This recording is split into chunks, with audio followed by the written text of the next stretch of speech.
বন্ধুরা, আজকে আমি রান্না করছি বেবি কর্নের সবজি। তো দেখো, এই বেবি কর্নগুলোকে এখানে ভালো করে বয়েল করে নিয়েছি। এবার হচ্ছে আলুগুলোকে ছোটো ছোটো করে কেটে নিয়ে এখানে ফ্রাই করছি আলুগুলোকে ভালোভাবে।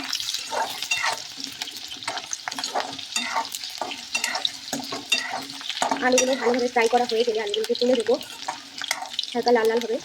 তারপর আলুগুলোকে তুলে নেবো।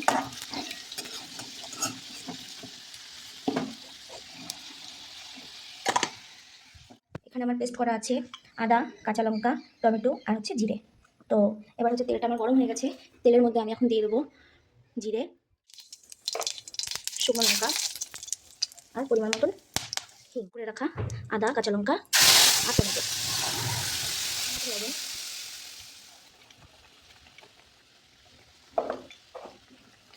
হলুদ আর একটু কালার হওয়ার জন্য হালকা সামান্য লঙ্কার গুঁড়ো।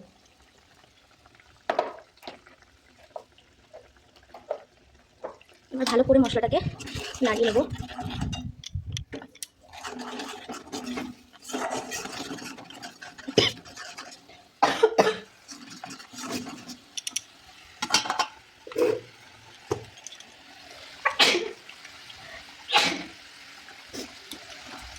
মশলাটা থেকে যখন একটু তেল বেরোবে হালকা হালকা, তখন আমি এই আলু ভাজা করা আর হচ্ছে বেবি কর্নটা দিয়ে দেবো।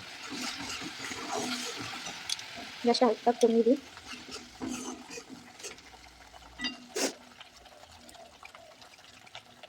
তো বন্ধুরা, এরকম তোমরা রান্না করবে বাড়িতে। বেবি কর্ন খেতে খুবই ভালো লাগে। মায়াপুরে এভাবে রান্না হয়। রেসিপিটা আমি আমার মার থেকে শিখেছি। তো এবার আমি ফ্রাই করে রাখা আলুগুলো দিয়ে দেবো, এর সঙ্গে বয়েল করা বেবি কর্নটাও দিয়ে দেবো। এবার ভালো করে নেড়ে চেড়ে নেব।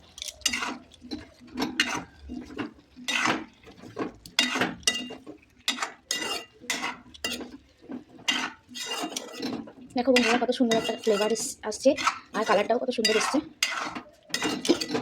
এটাকে ভালো করে একটু নাড়িয়ে নিয়ে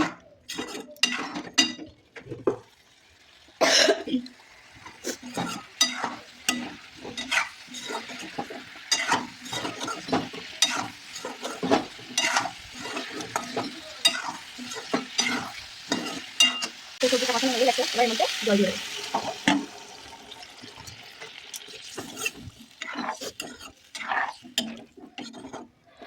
ভালো করে বেগুনগুলোকে নাড়ি চাড়িয়ে দিয়ে এবার আমি একটু ঢেকে দেবো। তো হয়ে গেল। এরপর নামানোর সময় সামান্য একটু ঘি দিয়ে নামিয়ে ফেলবে, তারপরে সার্ভ করবে। চলো বন্ধুরা, ঢাকনাটা খুলে দেখি হয়েছে কিনা। তো দেখো, হয়তো হয়ে গেছে। এবার আলুগুলো কত সুন্দর সিদ্ধ হয়ে গেছে, দেখছো? সবজিটা কিন্তু গা মাখা হয়ে গেছে।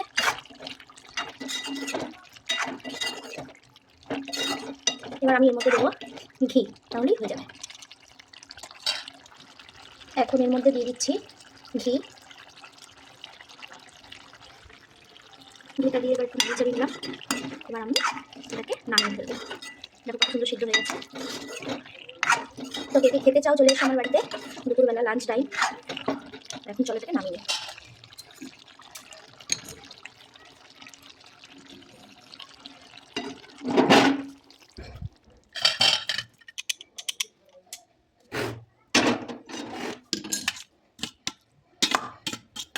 তো ভিডিওটা কেমন লাগলো? তোমরা বাড়িতে এভাবে রান্না করে খাবে। ভিডিওটা কেমন লাগলো সবাই একটু প্লিজ কমেন্ট করে জানাবে। তো আজকের মতন টাটা, সবাই ভালো থেকো, সুস্থ থেকো।